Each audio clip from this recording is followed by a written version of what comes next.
আমি আমার প্রিয় ছাত্রদেরকে বলতে চাই, মরহুম শেখ মুজিব মুক্তিযুদ্ধে অংশগ্রহণ করে নাই।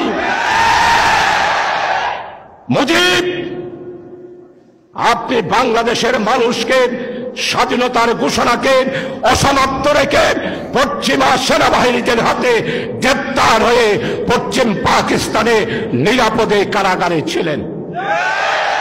শেখ হাসিনা, আপনি ২৫০০ টাকা করে বেতন নিয়ে পাকিস্তানি সেনাবাহিনীদের সহায়তায় আপনি মুক্তিযোদ্ধা তো করেন নাই, বরং আরাম আয়সে জীবন কাটিয়েছেন।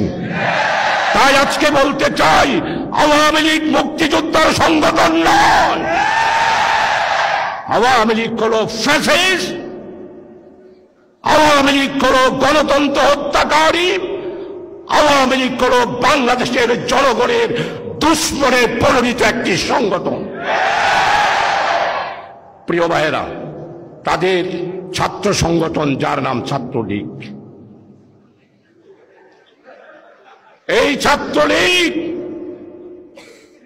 1997 সালে জাহাঙ্গীরনগর বিশ্ববিদ্যালয়ের দর্শনের সেঞ্চুরি উপাধি পেয়েছিল এই ছাত্রলীগ। আজকে স্পষ্ট বলতে চাই, ছাত্রলীগ শিক্ষা প্রতিষ্ঠানের সংগঠন করার কোনো অধিকার নেই।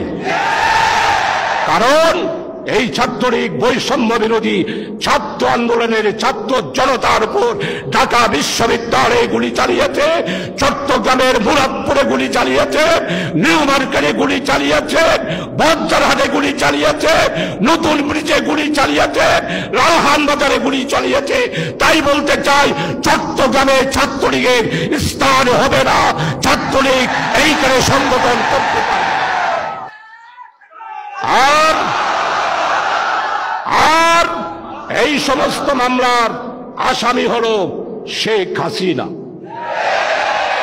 শেখ হাসিনা, আপনি আমাদের নেতারা পালাইলাম, এই দেশ গোলাম আজমের বাংলাদেশ, এই দেশ মাওলানা মতিউর রহমান নিজামীর বাংলাদেশ, এই দেশ আলী হাসান মোহাম্মদ মুজাহিদের বাংলাদেশ।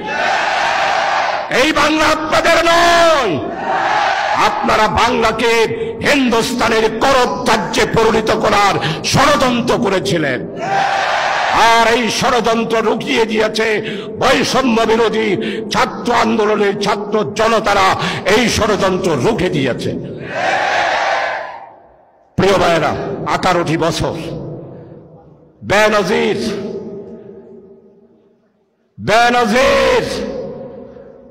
পুলিশ প্রধান ছিলেন, র্যাবের প্রধান। দেইতে হন্ডলায় ফেট কত গাল হতো। কি বলল? ছাত্র শিবির মিছিল করলে দেখামাত্র গুলি। এখন আসো না, একটু দেখামাত্র গুলির জন্য আসো। আমরা প্রতিশোধ নিই না, আমরা প্রতিহিংসা করি না। ছাত্র শিবির যদি প্রতিশোধ নিতে চাইতো, 1 মিনিটের জন্য এই ফ্যাসিস্ট আওয়ামী লীগ পুলিশ বাহিনী রাজপথে নামতে পারত না। আমরা